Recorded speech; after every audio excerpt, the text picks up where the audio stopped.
Now, if you're someone like me who finds himself playing Deadlock solo sometimes, you can say it's rather interesting. And wanting to win while playing solo, let's just say that's a whole different story. From your teammates thinking they can do a lot more than what they should actually be doing, your damage dealers or your M1 carries not really dealing damage, and of course much more. Now, if you're like me and find yourself in these peculiar situations, then this is probably the video for you. I'm going to be giving you pretty much all of my knowledge from all of my hours about how to be super self-efficient and effective around the map, and ultimately how to solo carry and win your games, of course. But that's enough yapping, let's dive straight in. Now, the first big thing that you want to be thinking about when you want to win games is actually going to be in the character select screen. What character has the highest chance of winning matches from your perspective? I think most of the time, if you're playing a position 1 character or a mouse 1 character, basically your carries, you're probably going to have a decently high chance of winning depending on your own individual skill level. Because to put in perspective, if you have a character like Rem or Paige and you do extremely well,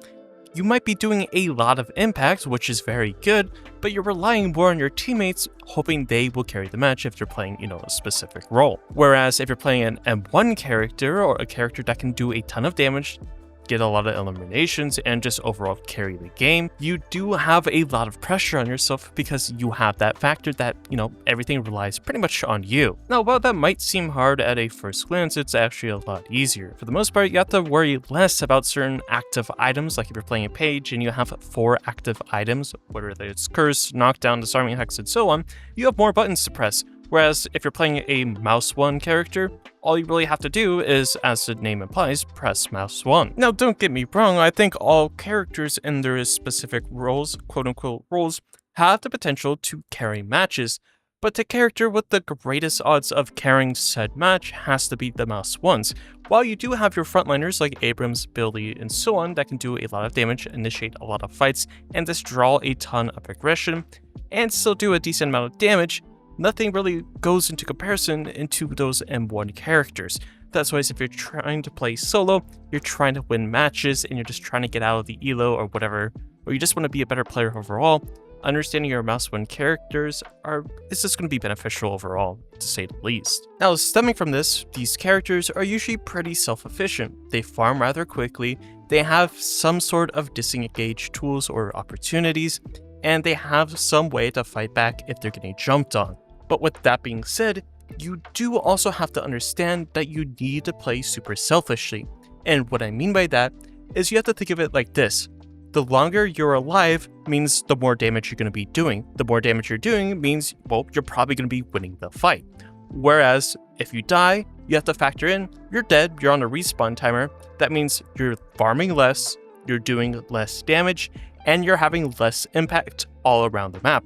Now, that seems rather straightforward, but a lot of people, kind of misinterpret this factor or just don't really think about the downtime side. Now, while you're doing a ton of farming here and there, if you get a little too overzealous, you try to push a little too aggressively and you get caught out and you end up dying and you're on a really long timer, that leaves a lot of rooms for opportunities for the enemy team.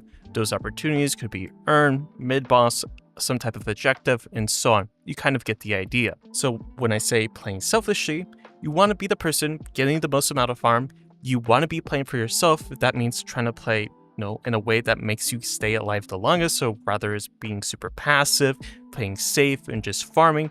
That is probably usually the best idea. Now, this might seem a little odd to some people, but in my opinion, when it comes to playing this game, a ton of kills doesn't necessarily mean everything, because you could have, say 15 kills or something really early on into the match, but if you're versus someone who's consistently farming, moving around the map where they need to, that person is going to be outscaling the said 12-0 person instead.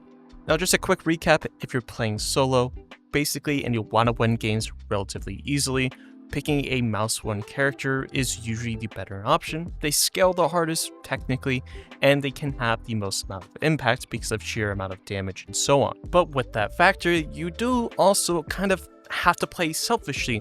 You have to play for yourself. You need to understand your own value as a character. You need to live a long time so that you can consistently deal damage, because if you die, you're not doing damage, you're not providing to the team, you're not looking for objectives, and on the flip side, the enemies have that opportunity to push objectives and, just take whatever they want on the map because they're losing a big secure damage. Now, one quick second, if you're new here and haven't done so already, definitely consider subscribing to the channel, liking the video, and of course joining Discord, so if you have any questions you can ask me there. Now, I think something that's a little bit slept on, at least when you're playing solo, is communication. Now, it's one of the biggest differences between average teams and, a team that actually wants to win. In solo queue, it can be a little bit frustrating because your teammates might think they can do a lot more or pull off some miracle play, but realize that they might not be the right choice or strongest character for said idea. Now, I understand that it can get pretty toxic in solo queue if you're playing by yourself and you don't have that extra moral support. I would say it can be pretty rough.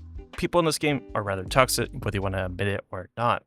But I think if you're able to communicate in any way, shape, or form, even if it's useful or not, just trying to give your teammates ideas is definitely a good idea. Because you have to think about, ganks and lane control. You want to keep your team informed about if somebody from said lane is missing, especially in the early stages of the laning phase.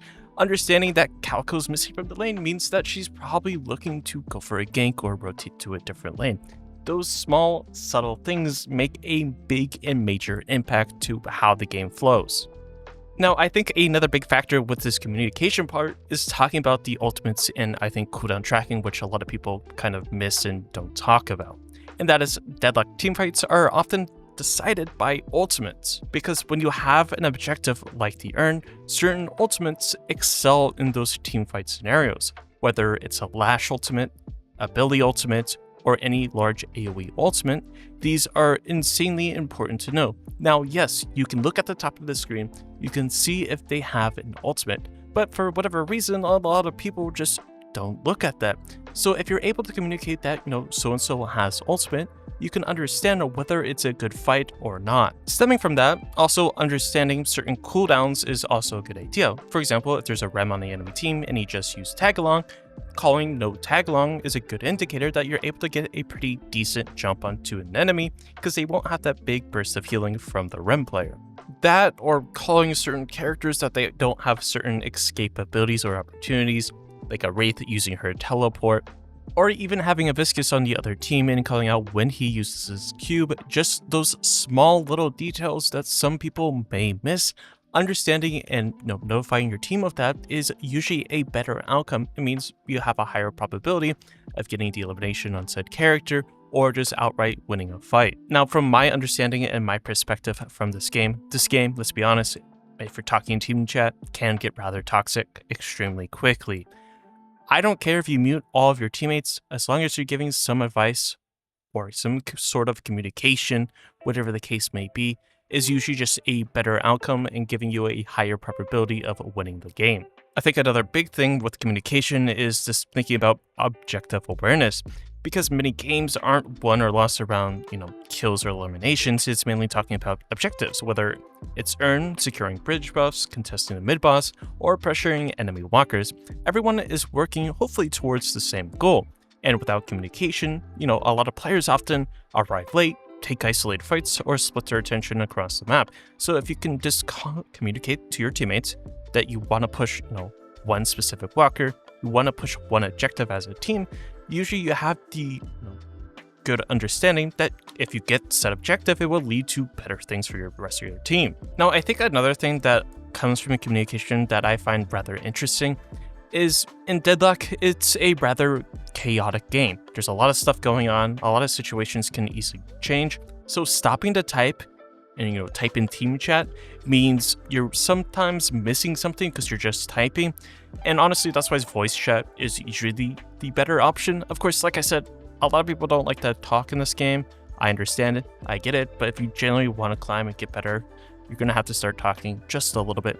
I don't care if it's one thing or saying one sentence or two. If you give an idea, a general idea or opinion about doing some sort of objective or whatever the case may be, you can help try to push your team to a certain goal and objective and just overall have a higher probability of winning the game again. Now, I do want to say, even if you don't like talking and you skip a call or you say to go for an objective, if your team goes with you, regardless if you win that fight, lose that fight, get the objective or not, you had a higher chance of, coming out with a better outcome because you all went together. That's why it's talking is a great source and a great way to win your solo games. Now, what I mean by a self-report is to go back and VOD review. Now, if you generally want to improve in this game or any other multiplayer game that has some sort of VOD reviewing tool, then I highly encourage you to test and use it and just try to see. Generally, I tell people to go back and watch one of the VODs they lost. I want you to go to each and every single death you had and go ahead, I guess, 10-ish seconds to see the events that led up to said death. Were you positioning badly? Were you in the wrong spot at the wrong time? Again, positioning.